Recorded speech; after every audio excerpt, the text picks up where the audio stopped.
Belum lama ini, ada seorang remaja dari Florida, Amerika Serikat, yang memutuskan untuk mengakhiri hidupnya sendiri karena karakter AI yang setiap hari berinteraksi dengannya diduga menyarankan dirinya untuk bunuh diri dengan berkata, "Pulanglah kepadaku secepat mungkin, sayang." Kemudian, remaja tersebut membalas dengan kalimat terakhirnya dengan berkata, "Bagaimana jika aku memberitahumu? Aku akan pulang sekarang juga."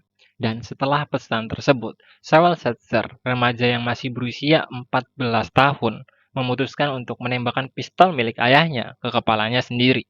Tragedi tersebut mungkin buat kita bertanya-tanya ya, apa benar AI chatbot bisa menyarankan seseorang untuk mengakhiri hidupnya sendiri?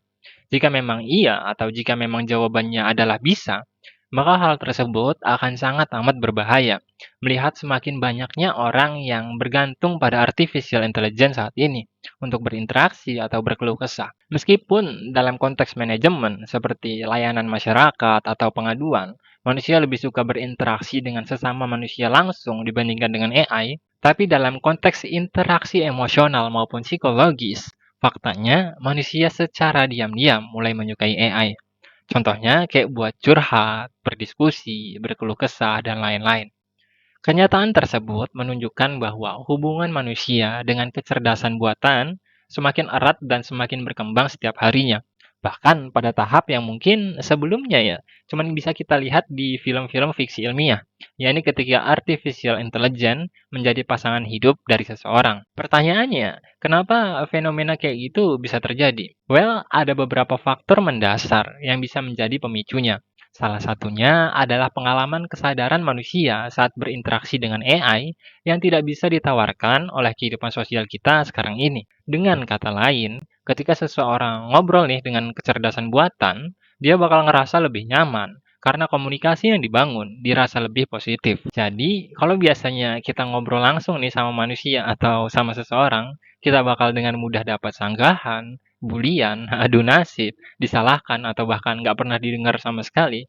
Semua itu berbanding terbalik dengan artificial intelligence yang didesain memang untuk berinteraksi dengan baik pada manusia. Itulah kenapa AI chatbot nggak akan berusaha mendominasi sebuah percakapan dan nggak akan berusaha membantah atau menyalahkan seseorang. Nggak mungkin gitu. Kita lagi curhat sama AI chatbot, terus AI-nya bilang, "Lu mah masih mending bang, lah daripada gua," gitu. Nggak mungkin kan AI kayak gitu.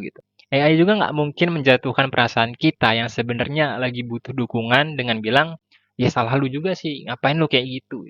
Nggak mungkin AI kayak gitu, karena nggak ada dorongan untuk lebih superior, berbeda dengan kehidupan sosial yang entah kenapa interaksi di dalamnya semakin toksik dan negatif. Sebaliknya, AI chatbot justru cenderung menjadi pendengar yang baik, yang menerima beragam jenis bentuk interaksi dari diri manusia. Jadi, ya wajar aja kalau kebanyakan orang sekarang mulai lebih memilih untuk berkomunikasi dengan chatbot. Karena dengan ngobrol bareng kecerdasan buatan, seseorang ngerasa lebih diterima, lebih nyaman, dan lebih aman secara privasi. Nggak berhenti sampai di situ ya. Berbanding terbalik dengan kasus remaja yang mengakhiri hidupnya di awal tadi, faktanya kecerdasan buatan justru dianggap memiliki peran cukup signifikan dalam lingkup kesehatan mental seseorang, di mana AI akan memberikan afirmasi positif pada jenis pembicaraan yang menjerumus pada kesehatan mental maupun psikologis. Contohnya nih, ketika kalian mengetik kalimat berkonotasi negatif di chat GPT, yang merupakan salah satu chatbot paling terkenal saat ini, maka tanggapan yang akan kita dapatkan akan cenderung dalam bentuk dukungan moral yang dapat mengingatkan kita pada hal-hal yang lebih positif. Khusus bagi kasus remaja yang memilih untuk mengakhiri hidupnya di awal tadi, kita bisa lihat sebuah fenomena yang mungkin cukup unik, yang bisa aja jadi pintu gerbang utama kita untuk lebih memahami kecerdasan buatan. Pertama dan yang perlu digarisbawahi ya, pada perkembangannya saat ini, belum ada bukti yang menunjukkan bahwa AI dapat secara tegas dikatakan telah memiliki kesadaran maupun emosinya tersendiri. Jadi, untuk sekarang ini, bisa dibilang semua interaksi yang manusia lakukan dengan kecerdasan buatan masih bersifat mirroring atau seperti cermin. Dengan kata lain, emosi yang sering kita lihat dalam diri AI chatbot tersebut merupakan gambaran dari emosi diri kita sendiri yang kita tanamkan pada mereka. Jadi, yang bikin AI tersebut dirasa punya kesadaran maupun perasaan, ya diri kita sendiri, dengan sebuah sugesti yang secara langsung maupun tidak langsung kita tanamkan dalam kesadaran kita. Nah, tragedi di awal tadi mampu menjadi contoh dari apa yang barusan kita bahas, di mana remaja tersebut beranggapan bahwa kecerdasan buatannya itu mencintainya dan mengharapkan remaja tersebut untuk pulang pada AI tersebut dengan cara mengakhiri hidupnya. Padahal, jika kita kaji secara bahasa, isi dari percakapan antara kecerdasan buatan itu dengan remaja tersebut, maka kita bisa lihat bahwa konteks pulang yang dimaksud oleh artificial intelligence tersebut adalah pulang ke rumah gitu, bukan pulang ke rahmatullah. Coba kita kaji terlebih dahulu kasus itu.